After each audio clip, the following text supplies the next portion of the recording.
So much commotion. All right, let's do something in D.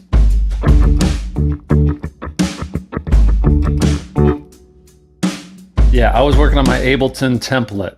For any of you fellow fellow nerds out there that dabble with the DAWs, check, hey, hey, hey, hey. Hopefully you guys are hearing that as well. There's a little scribble scrabble there.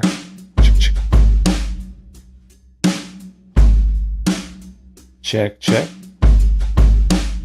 Suddenly sounding kind of crackly on my end on the little bit of distortion. We are live over there. We are live over here. Let's see if that sort of clears itself up. Maybe we just sort of stop that for a little bit. Check, check. Hey, hey. Ho, ho, ho.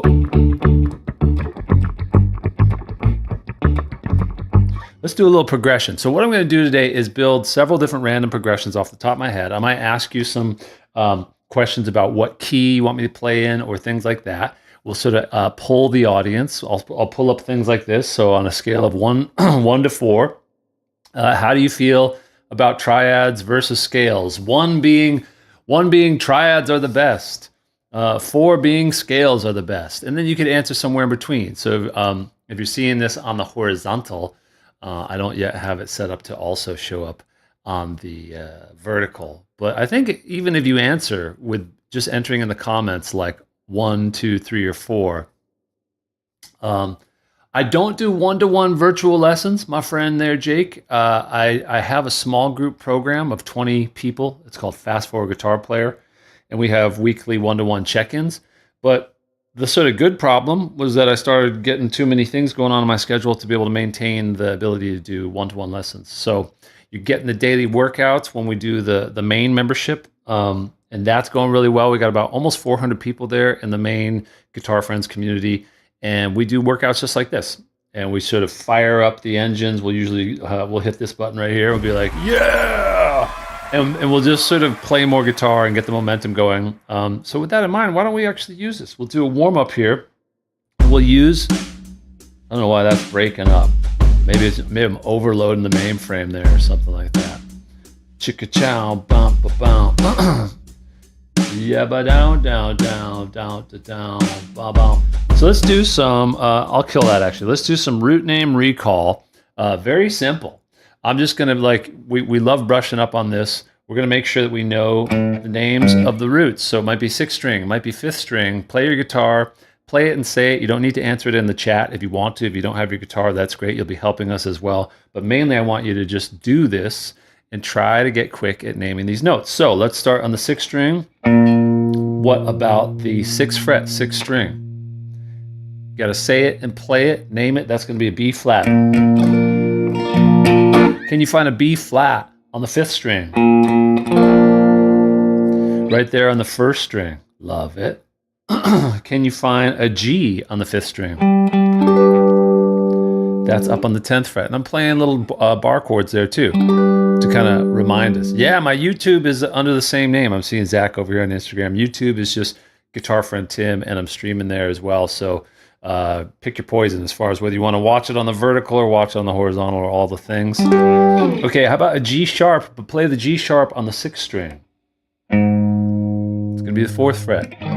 Got to get fast at these, faster and faster till you master it. How about on the 1st string? That's the same note name as the 6th string. So F sharp on the 1st string. If you know it on the 6th string, you got it right there. And I'm playing these little triads as a bit of a preview for what we're going to be working on today. Got to be playing those triads and starting to see them really quickly as a piece of the bigger bar chord. That's where so many of them live. They live inside there. How about an A flat? A flat on the 5th string. A flat on the 5th string. It's going to be right there below that A up on there on the 12th, right up there on the 12th fret. So it's going to be 11th fret. How about if I give you the fret number? So the 1st fret of the 1st string. What note is that? That's an F. All right, how about an F on the 5th string up there? How about an F sharp on the 5th string?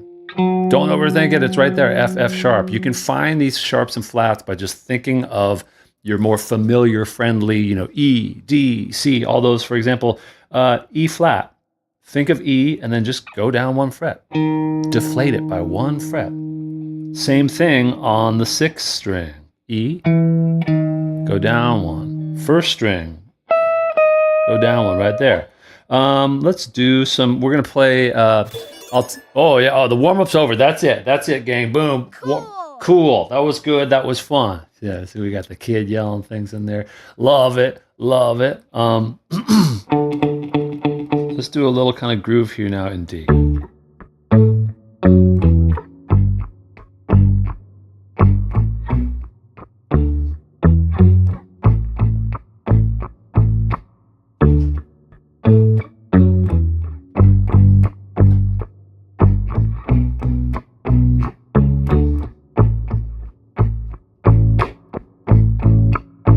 Can you name the chords?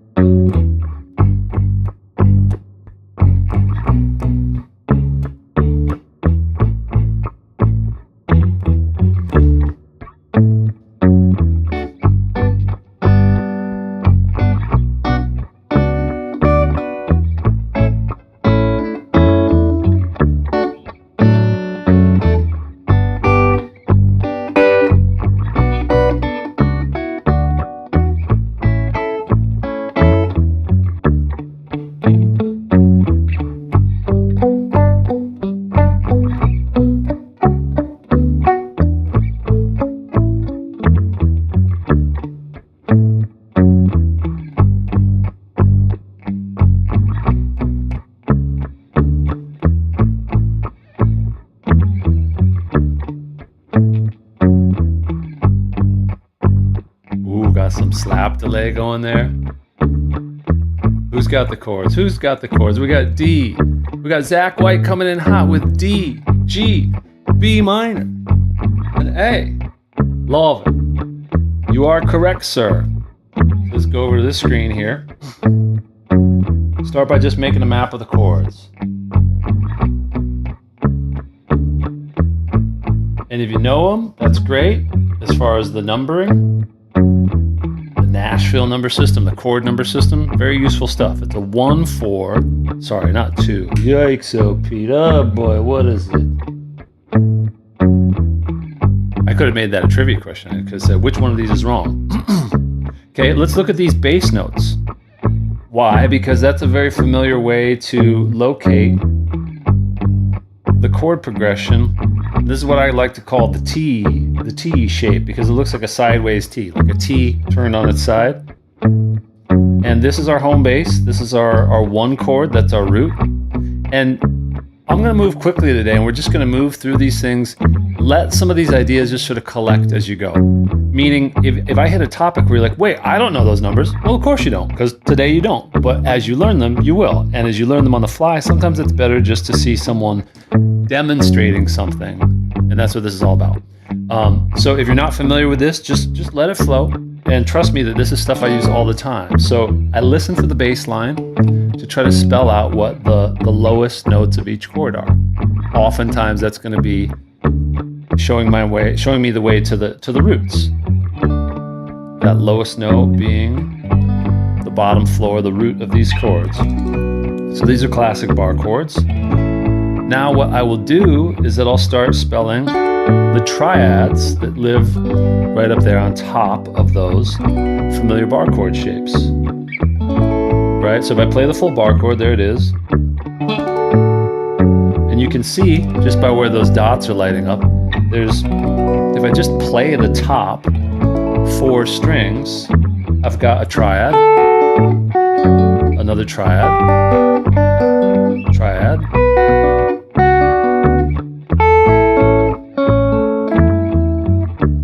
you dig it? So that's a way to just quickly evolve from going straight towards the regular bar chords. That's great. They're lovely. We like them very much. And then just grabbing the smaller pieces of it. So if I just took that first chord, that D major, that shape right there, if we just remove removing the root note, if you can see where that shape lives, then you've got a triad, boom, right there, those 3 notes, and then boom, right there, those 3 notes. Great. And the thing that is like sort of my clickbait title, I gotcha, to try to get you excited about this topic for this stream is like, maybe triads are more fun and easier to remember, and they come with built-in fills that are far more rewarding and quick to learn than entire scales. So as I fill in these dots right here, what they represent are things that are like built in, ready to go, surrounding little fills. And it might look like a lot right now, but as my members know, we've been working on these a lot. If I play that triad and then I hold it so that I can lift off my pinky. So that's the way I like to hold it. First of all, you got to be comfortable holding these little pieces that are different than holding the full bar chord. You got to be able to get down there. It's not the same thing as if you try to just grab a triad from right there, because we need this flexibility to be able to. So you see those dots that I'm grabbing, those blue dots, and then that one I lift off to get that. Let's play it. Then right there, when I move my finger, my first finger right there, I've got those triads. Sorry, my Nightbot is going crazy. He's dropping in things left and right. But if you are interested, he's got good info for you. Now let's play that over the screw.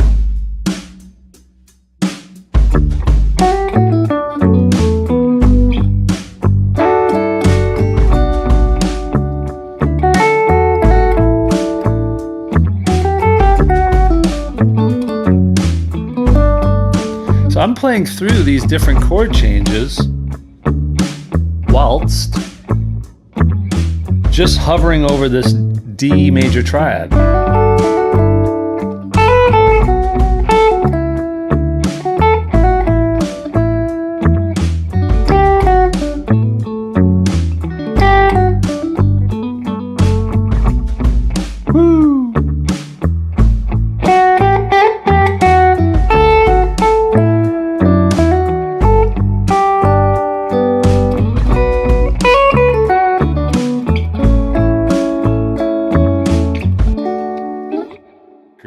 Love it. Having a good time with it. Let's go. I got sound effects. That's where I spent most of my day. Sorry if I was late. I was just doing that. All right.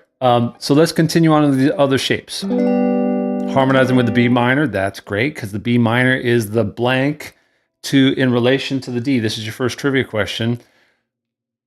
B minor and D major share a very important relationship. What is it? What makes them connected? Are they roommates? Are they relative roommates?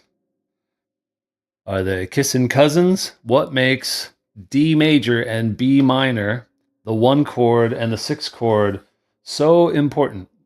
They're relative, yeah. And that's one thing that I can recommend. If you get good, this would be a flashcard type of item. If you can just remember, like, G major is equal to E minor, the major-minor relative pairs. What is A major? What's A major's relative minor? These are good things to know. As you get ready with that, I'm going to spell out the top part of this G major, okay? So there's a G major. This is the 2nd chord in this progression. It's the 4 chord in relation to the D.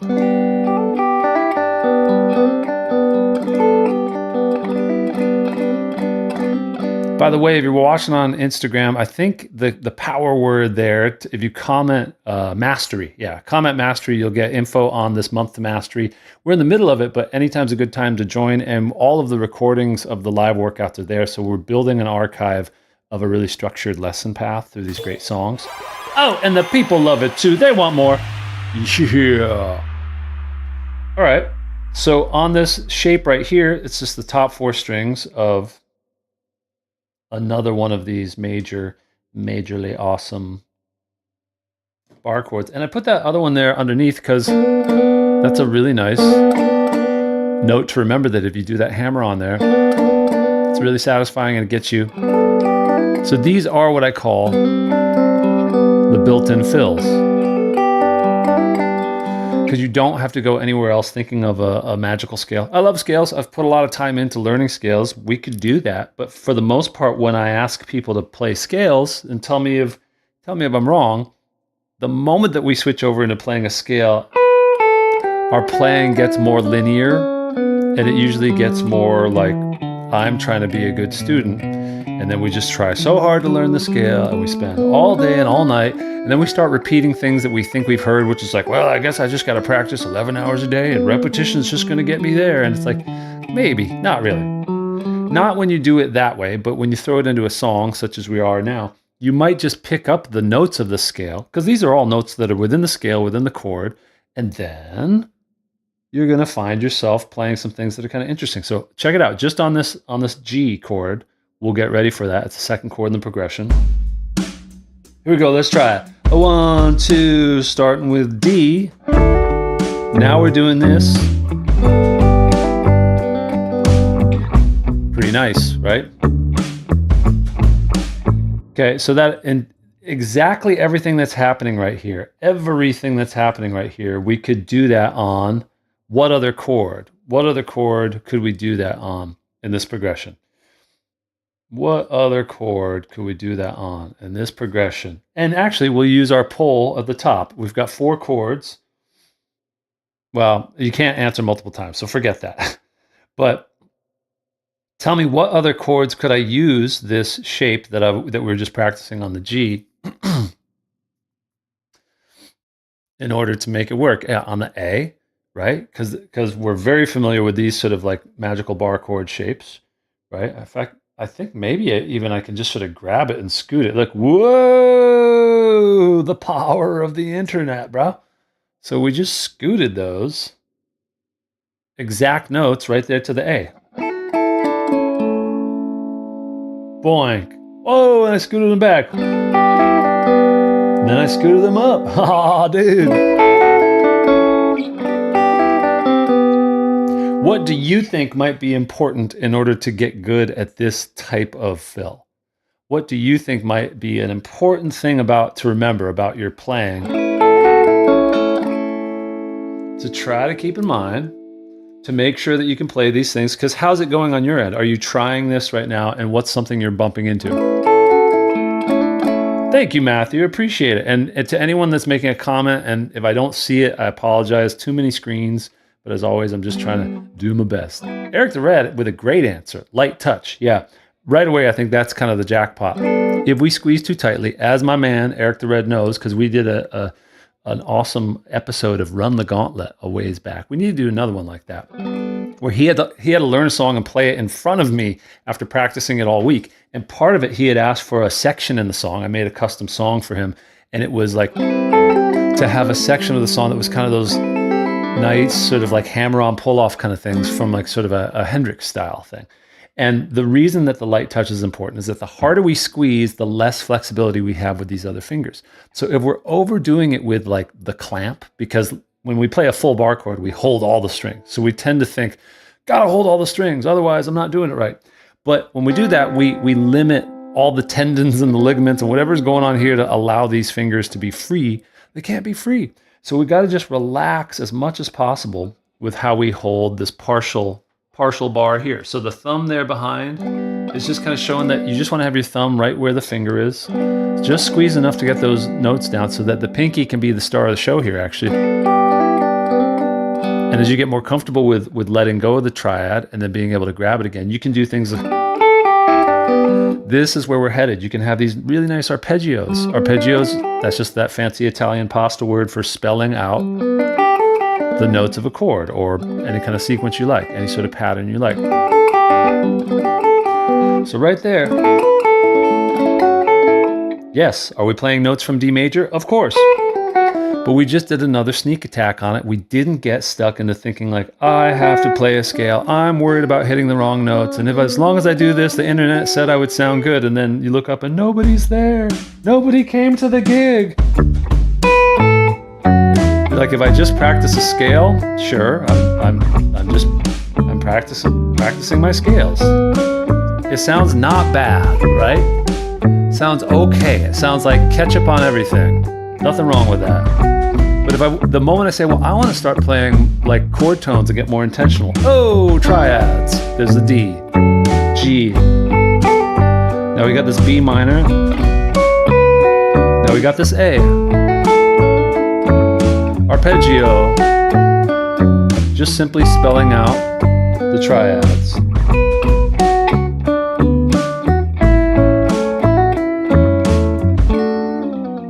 Dig it. All right, moving right along. The B minor shape, as you may have seen from what I was just sort of canoodling right there, it basically, you can kind of go into your, like, hey, I love the B minor pentatonic box 1 shape, right? Because these fills largely will come from experimenting with these kind of spots right there. Are you seeing that? Are you noticing that?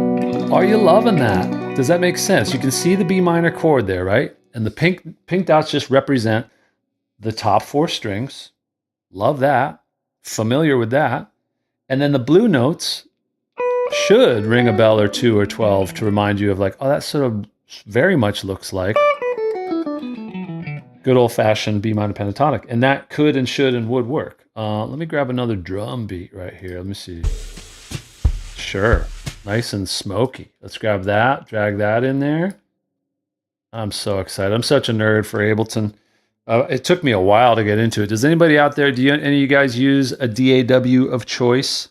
What I love most of all is that I've been doing this so long that I'm so long past that phase of like, this one's better than that one. That one's dumb. It's like, I don't know. I've read the manual on so many of them. I started on Pro Tools, did that for a long time. Logic won me over around 2010 because they got way ahead of the game with using MIDI and making it easier. And then Ableton came into my life around 2014, 15 when I was working on a gig that was using that setup, and it was fascinating and sort of terrifying with all the things you could do with it. And so I've gradually built a template over time that I really like.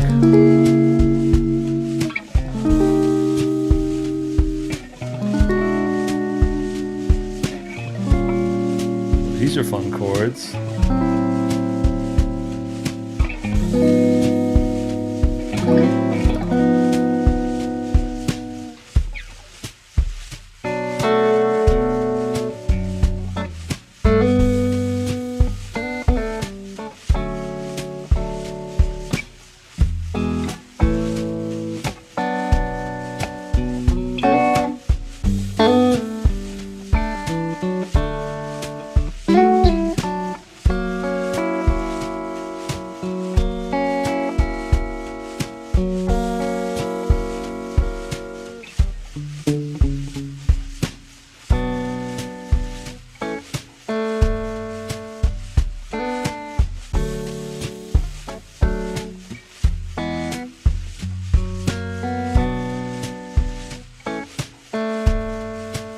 This is fun. Don't even know. I don't even know. Oh, you know what? I'm going to try to turn on my crazy synth. So jam along. We are once again in sort of a D major / B minor context here, right?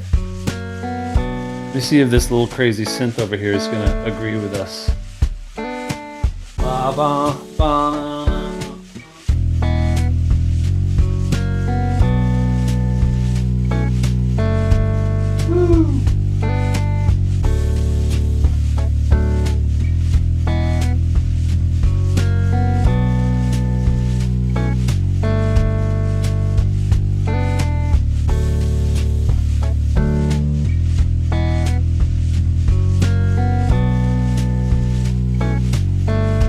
Chorus. That's all right with me.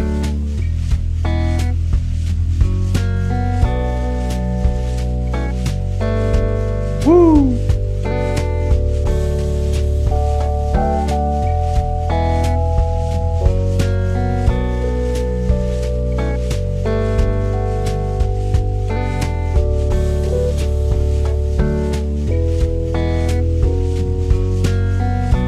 Remember where the record button is. The template, it's new to me, but I'm excited. You can probably tell.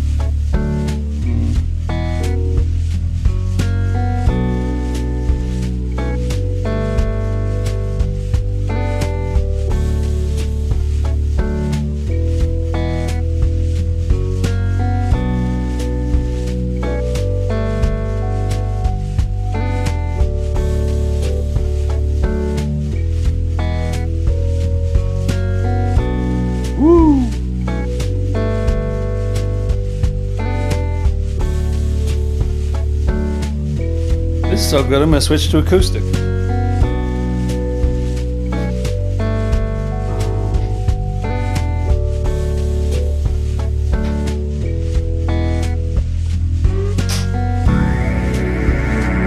What? Oh, what happened? Oh, what happened? Oh my God. Oh, what the hell? Somehow the synth patch got switched. That's so sad and hilarious. Bloopers. Let me see if I can figure that out. I think the moment that I touched this, look at this, it changed to some patch called Shebang. Yeah, definitely. You've definitely lived up to your name, Shebang. I think in my Rhodes Whirly sections, I have this one that I like. The Sheep TF. Maybe that'll work again? Okay, we're back. That was wild. Downright bonkers. I'm gonna turn the keys down, even as it were. Gonna let the bass kind of chill a little bit. Gonna see if this acoustic can join the party. Got a tune. Sorry, got a tune.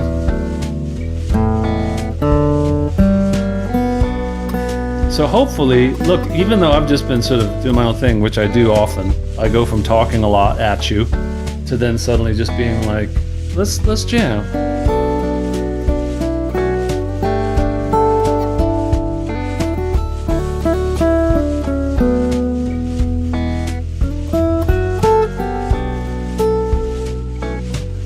So what are these chords? Anybody? Has anybody got these chords figured out now? We've had several times to loop it. Scoop it. I feel we got a B minor going to a G, and you could call that a G major 7 if you want, to a D, and then at the end we got a sneaky E major going to an F sharp major. That's kind of sneaky. Right? Yeah, there's that G.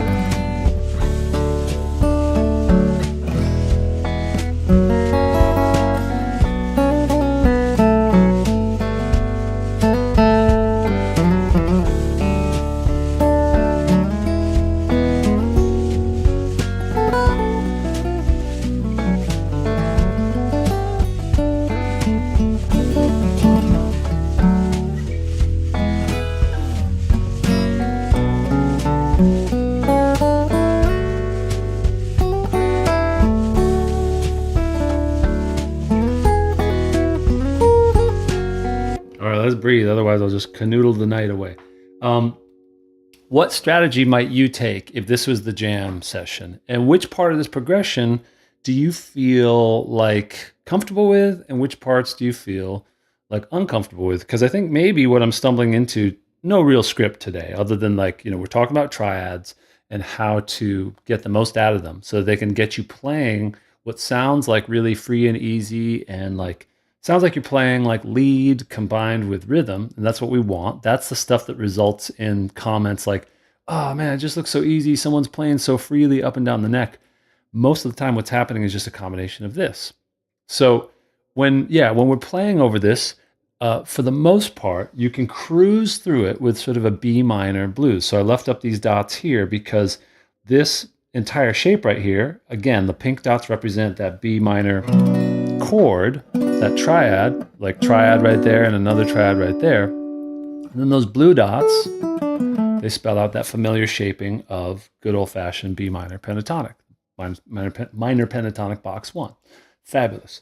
So that will get you working flawlessly with that chord and that chord and that chord, because B minor is the relative to which key?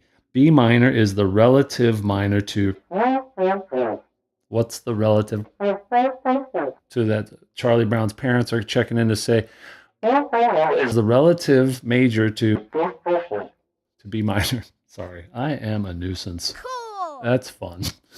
God, I'm gonna love that button. It random. You get the idea that every time I press it, it's a random sound. I don't know. So it is to D major. Yeah. So D major is this chord right here. So if you are familiar with your triads and your scales and all that, that's great. But look at this. We get this 1-2 punch. We can add to this some notes. where we do, once again, we dip into the scale, but we go at it from an approach. We sort of paratroop into this scale without having to do the dreaded, like, because look at the difference between that. I'm just making my case over and over again for why I think this is really cool. It's the sort of flavor of the week right now for me and my members. But if I were to like draw in all these other dots, doesn't that seem right away like just kind of aggressive and kind of overwhelming, because all of those suddenly appear as if they're all exactly the same when they're not. Like they're not all just like considered good notes or safe notes. They might work if you play them. But if we just meander around the scale, I think we probably know what that feels like. It feels like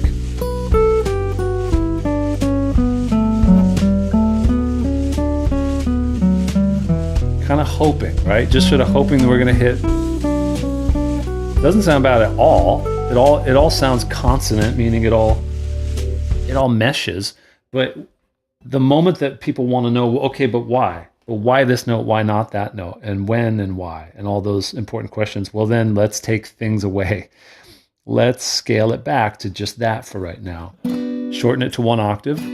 Have it hover around the chords, because then when you get good at triads, as I'm sure you are. Let's see, I'm on the wrong layer. There we go.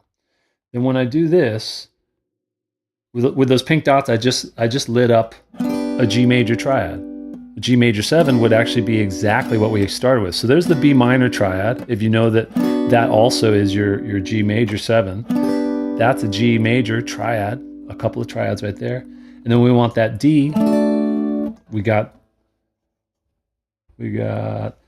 this note right there. So I'm kind of slowly lighting up these different triads, and look at how they all stack on top of each other.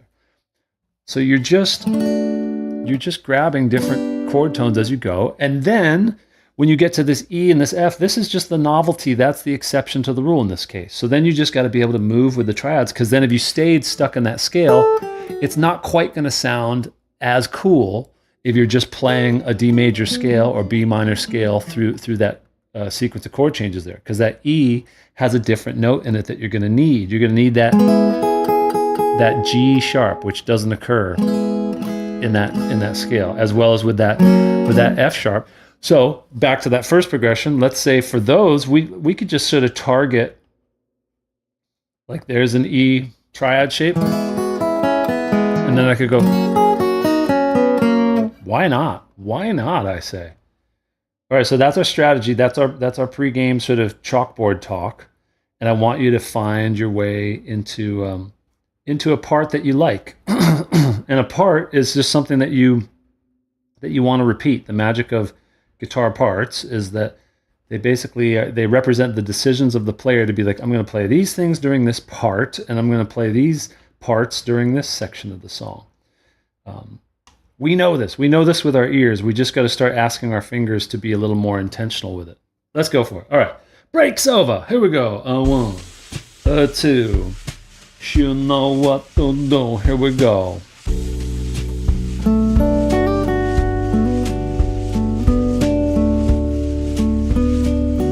To the E.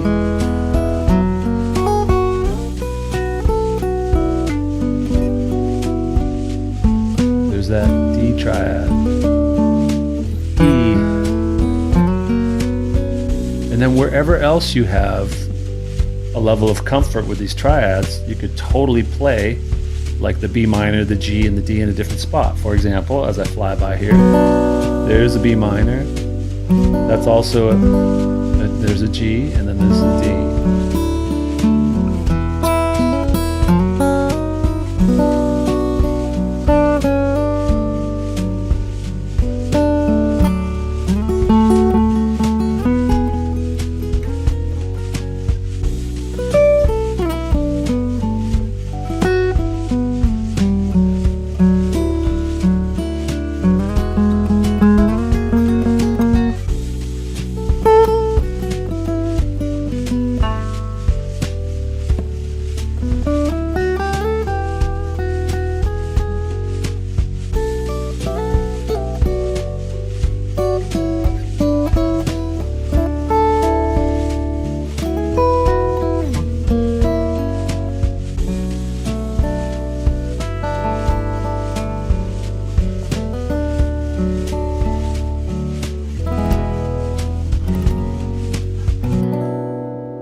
All right, let's do another progression. Who's got a key for me? Somebody give me a key. Somebody give me a key. And while we're at it, let's poll the audience. Let's see how you guys feeling. If you're watching on the YouTube, the horizontal, whatever word you put next, keep it nice, is going to float onto the screen. Describe how this is making you feel. And now I'm going to catch up with the comments a little bit and see what some people are saying and asking about. I'm only human. So you got it the last time, that's fine. If you come around to it whenever you get it, is a good time to get it. Melodic. Adams Gomez feeling melodic. I got your key. I got your key right here, Coach G. All right, I like G. Improving. Big fun. Big fun in the sun. Awesome. Nice, nice. Can you play the basic chord progression twice through? It's hard to hear. But now you got it, right? Now you got it. Could you tell us something about phrasing and solos? Hopefully all of this is kind of landing into that bucket. So we can break that down a little bit more in the next progression that we build, right? Oh, by the way, yeah, hopefully you got the link there that's dropping in there, in and out. I created this really cool page of just, it's my treasure trove of the freebies. So I do a lot of these things, obviously, as you can imagine. And like these being like the live streams. So I created a page that's just guitarfriendtim.com/downloads. Drop your email in there. Yes, I'm going to email you. I'll give you the link to the freebies. And occasionally I'll send you a, hey, what's up? How's it going? And tips on how to get better at guitar. So if that bums you out, you can sign up and then you can unsubscribe right away. But to get the link to the page of all the goodies, you're going to want to hit that link, which is guitarfriendtim.com/downloads. And then once you get into that, you're going to get some interactive tabs, some jam tracks, some lessons, and there's a link there for you to send me a video of your playing. I would love to see and hear some of you people, whether you're a member or not. I would love to check out what you're working on. And in doing so, you're going to give me permission to maybe like sort of show some of that on a future video or live stream, which I think is great, to get a little bit nervous and be like, oh, I'm going to send it to the dude. He asked me and he really meant it. And I do. If you're willing to send me that, that would be great to see. And just show me something that you're working on from the free lessons. Don't just send me like an AC/DC lick or whatever. Like send me something that you've worked on from the stuff. Let's try G. So that question about playing phrasing and how some of the stuff we're working on might interact with the ideas of phrasing. So can you guys, as I build this groove, drop into the comments like words that help you with your phrasing. In other words, when you go to work on your soloing and your phrasing, if you want to sound more melodic, like how do you sound more melodic? Because that's a kind of a tricky question. It gets asked a lot, and it is a pretty open-ended question. It's a little bit, it's almost as vague as saying, how do you play good? It's like, I don't know, live a life, get your heart broken, keep going. Like it gets pretty high level when you think about like, how do you get good at anything so that you can connect and express like yourself? And these are not just like soft sort of like self-help, truisms. They're very true about music. Music is life. It is connection. It is emotions. And so some good words are coming in. Breathe. Make it like you're singing. Preview the upcoming chord. I really like that. That's something that I'm really space, as Jeff Miller said up there.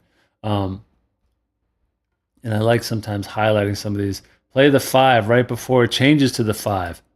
Play the 5 right before it changes to the 5.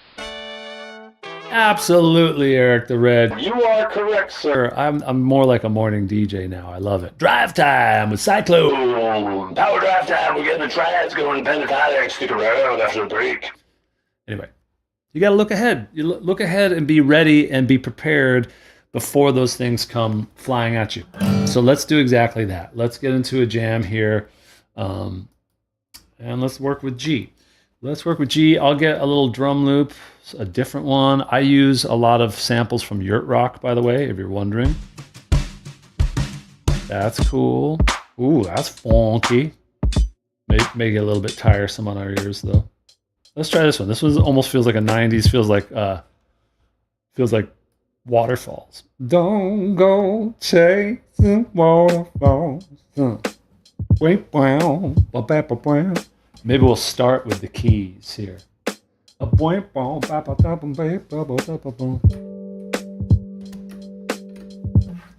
It's tough to play keys with a big guitar sitting there.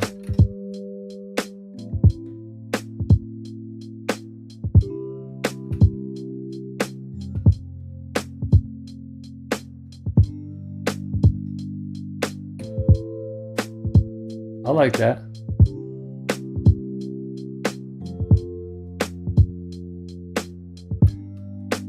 So G to an A minor, to a C, to an F.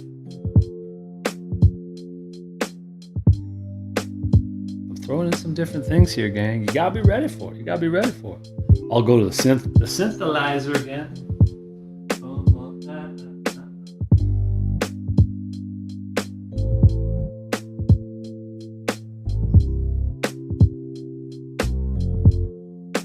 Funky.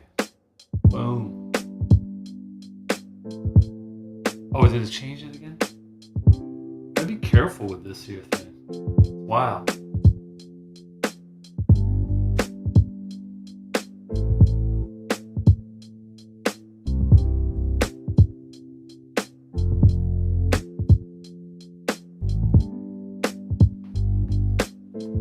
Oh. I got behind there. I gotta get up on right there. Nice.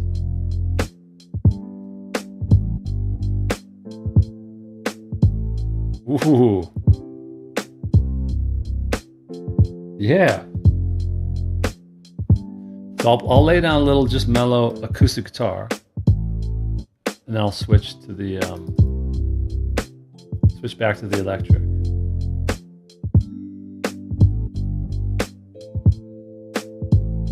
Why not?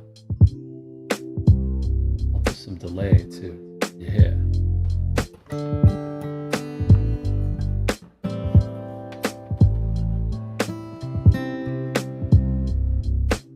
Oh, I gotta turn off the keys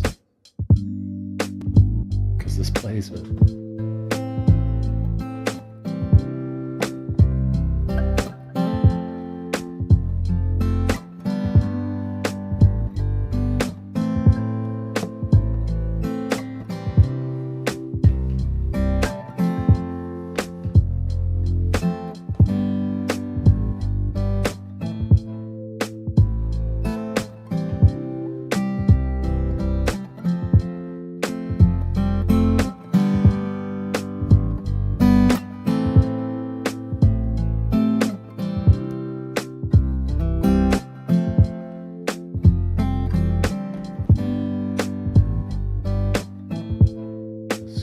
Up here.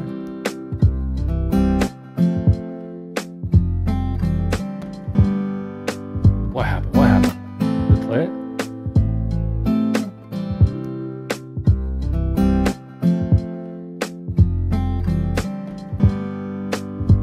That's messed up.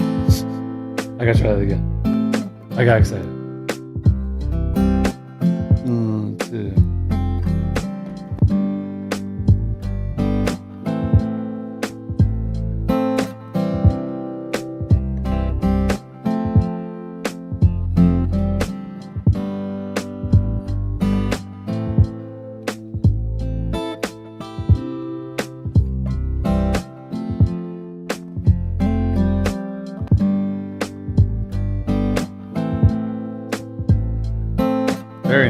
Very 90s and loving it. Back to the electric. Whoa.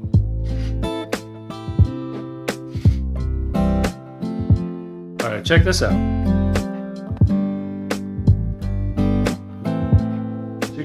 Chickadee check, 1 2 1 2, chickadee check, ho ho.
G, A minor, C, F.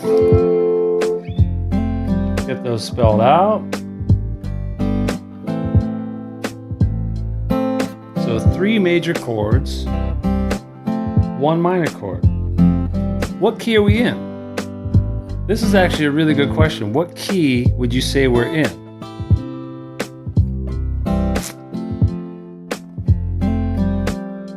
If you had to guess, if you had to say, what key would you say we're in? Okay, so if you're saying we're in C, a lot of people saying C. This is good. This is very good. C or A minor, right? Everyone's saying C. Because we all did our homework, right? And our homework would never steer us wrong, right? Right? So, okay, I'll play in C. Now, what scale would you use if you wanted to play over this? If you're in C, what's your scale of choice? Because there's different scales that have the letter C that start them. And we'll spell that out. Don't be shy now. And there's nothing inherently wrong with any of this. A minor pentatonic, C could work great. Let's try A minor pentatonic.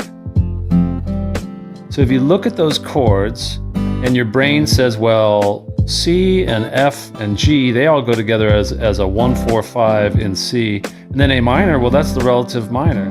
Great. And then if we go to this A minor that we use all the time and we have a certain way we like to play it, now if I go to play it, it sounds kind of good.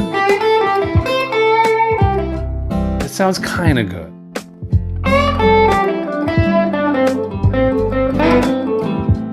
You know, if I'm playing it the way I would play A minor, how I hear most people play A minor, it'd be, and it's like, oh, that sounded good, and then it's like, well, that doesn't sound as good as my usual jams.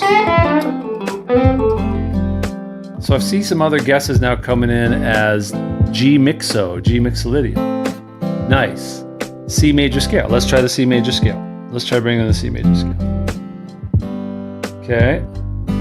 So I'm going to fill in the entire C major scale in this position. I think more or less I got it. A lot of people, they think C major scale. They think, well, I'll tell you what a C major scale starts with. C. Check this out.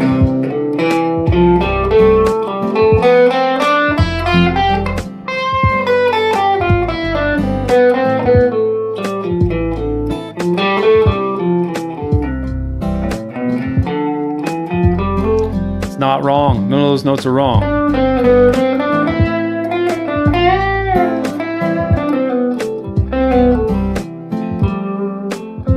None of those notes are wrong. In fact, I'll play it less sort of rigidly.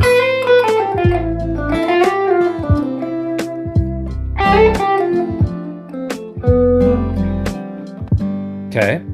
What if we go with moving with the triads, and let's just see where that gets us. Let's see where that leaves us wanting more. So there's that G major triad right there, and I'm just doing it based off of that shape. We got those pieces right there. For that A minor, let's sort of picture that. I'm going to circle it in the sort of baby poop color. So there's that A minor, and we've got our minor pentatonic sort of fills there that are kind of like right there. Very familiar with those. Now let's say we've got like a C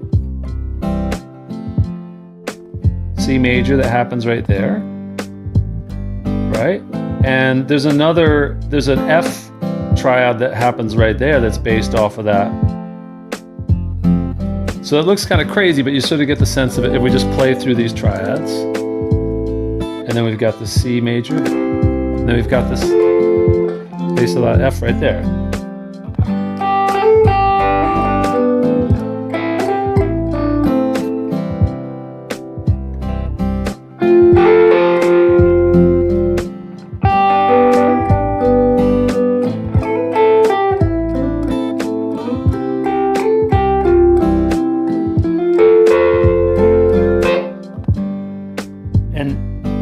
I kind of like how that moves and it hits a lot of chord tones.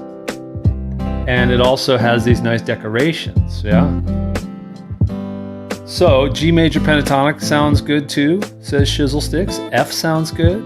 Interesting, interesting. Let's see how F sounds if we play F major.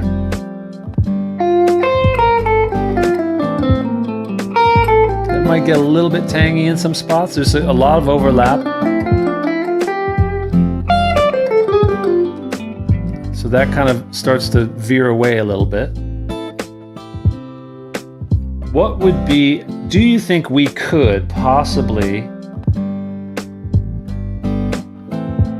focus on one set of ideas here for that one, and then reserve the ability to switch to a different approach right there?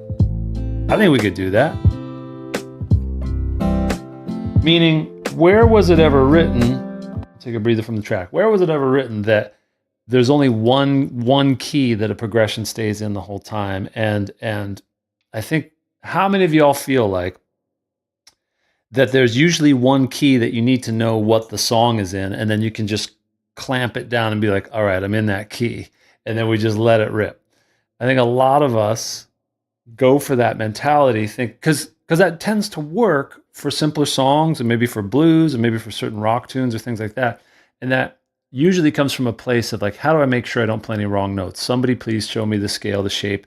That essentially, that's when we treat scales as guardrails. We treat them like the bumpers they put up at the bowling alley to be like, cool, this way I won't throw any gutter balls, because at least the scale will say, go here, don't go here, play these notes, don't play these notes, right? And as long as we can pretty much remember where those dots are, we're good to go. And then when someone says, yeah, but it actually changes keys, then we're a little bit like, you mean I got to memorize 2 different scales and have them ready to go?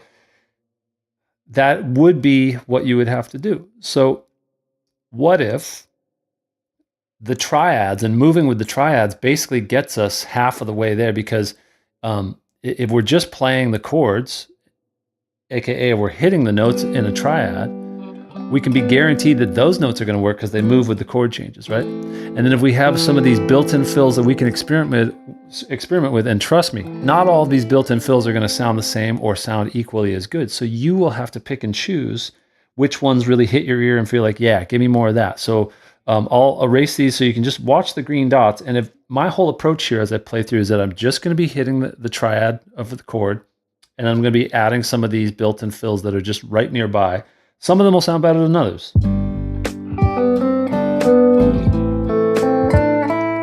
So C, F, G, A minor. Just going for the chord. F, G, A minor, C, F.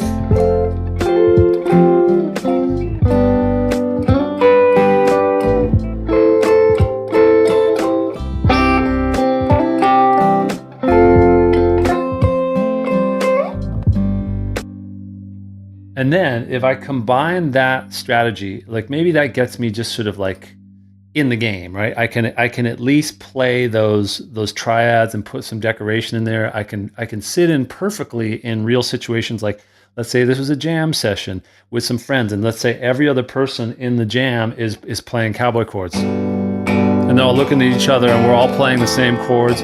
Who's gonna step out and play some tasty stuff that sounds more like you are? Because you're gonna start by playing triads. Right away, that will separate the guitars and make them sound more lovely, because we have too many guitar players. We're all playing the same stuff. It just sounds like mud. So you're going to break out, and then you're not only going to do that, you're going to spell it out. That's great. And then you get into these little sparkly fills, and they're great. And at that point, you might even feel like, hey, that already sounds like music. I'm good to go. We're not necessarily here to play guitar solos our whole life. But then when someone says, all right, hey, play a solo. Maybe there's a song where there's some vocals. Maybe it's Waterfalls. And then they're like, all right, and left eye, nobody knows how to do the left eye rap in the middle, so you've got to play a solo. Great. Now we come back to this thought of like, now it's time to have a strategy going into this chord progression. And so maybe across these 3 chords, if I ask you what key are those 3 chords in, now tell me what key, if you're just focused on those first 3 chords, what key are those in? What key are those in? Give it to me. I know it's been a lot. I won't keep you much longer. We'll just do a little bit more. And so, yeah, that looks like G major to me. And the truth is, it is. What's wrong with playing in G major for these chords? And then when this chord gets brought into the equation, it's like a joke that reveals its punchline at the end. I think when we looked at all 4 of these chords, we decided, oh, well, all 4 of those chords are in C, so now the song is in C. It's like, yeah, but it starts on G pretty confidently. And until it brings in that F chord, it's very clearly kind of like, it sounds like maybe like knock, knock, knocking on heaven's door. Like if I went to a D major instead of an F, I would be totally in G, and not a single one of us would be thinking C major.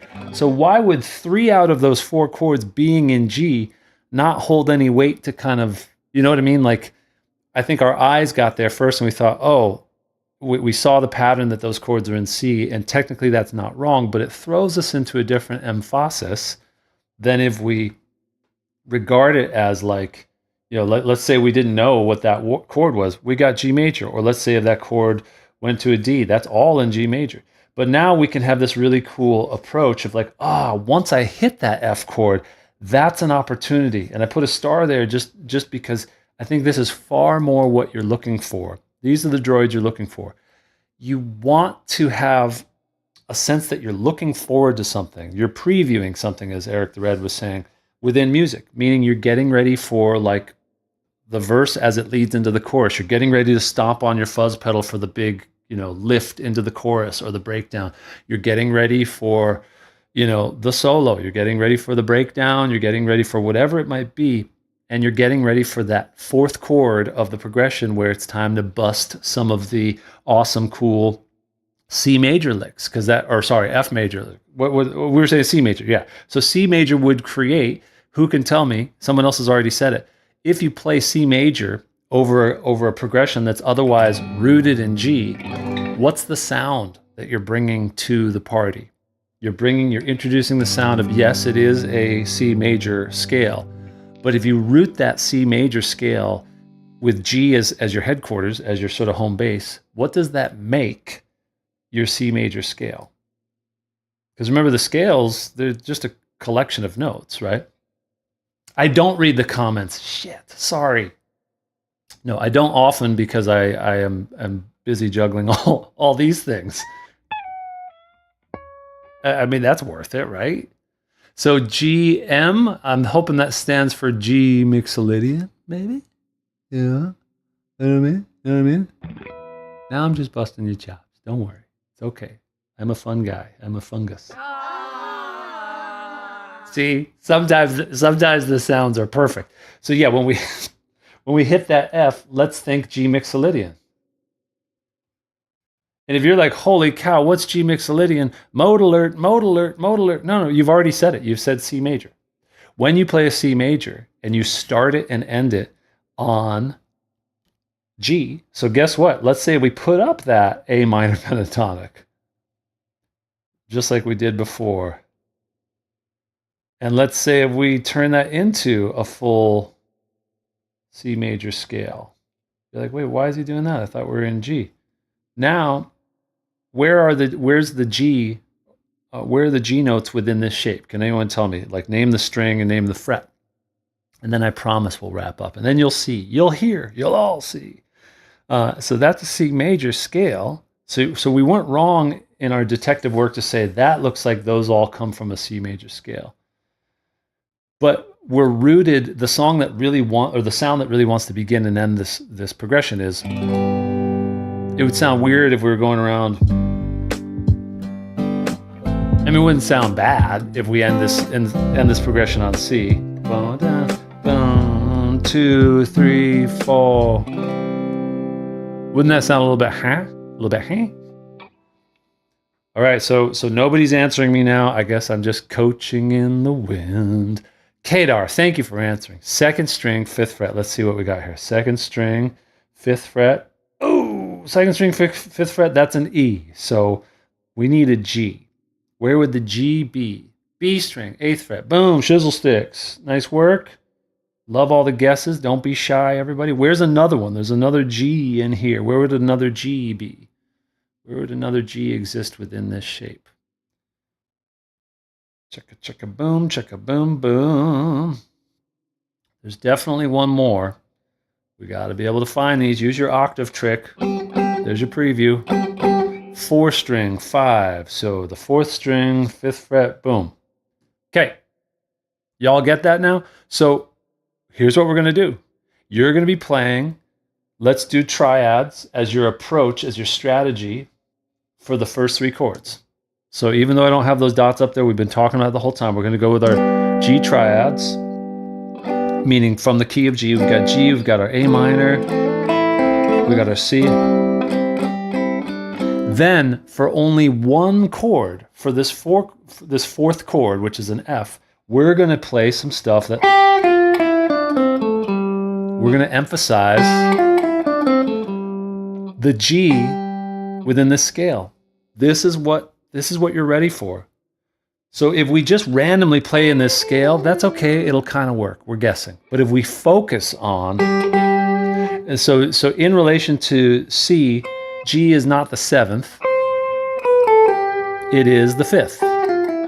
So when you take a C major scale and you emphasize the fifth tone of that scale, you're playing G mixolydian.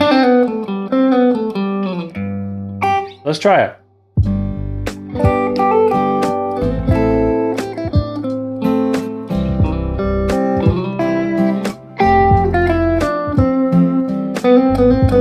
Isn't that nice? I'm just doing the triad stuff and now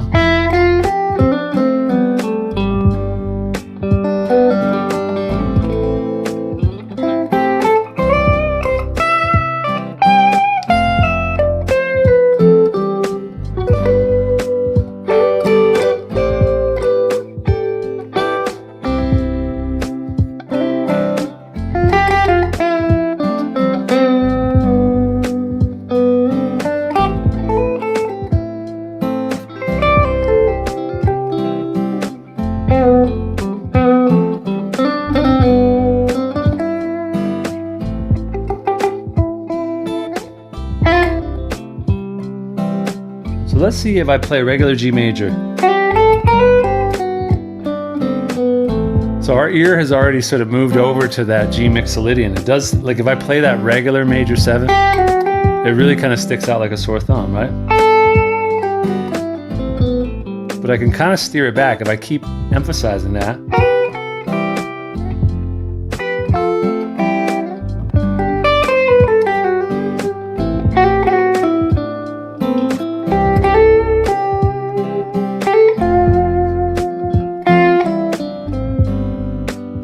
And so the 7th degree that you're probably wanting me to point out is the 7th degree in relation to G, and that would be a flat 7. That becomes literally the F. So if we emphasize the G and the F on that chord, we get this really nice.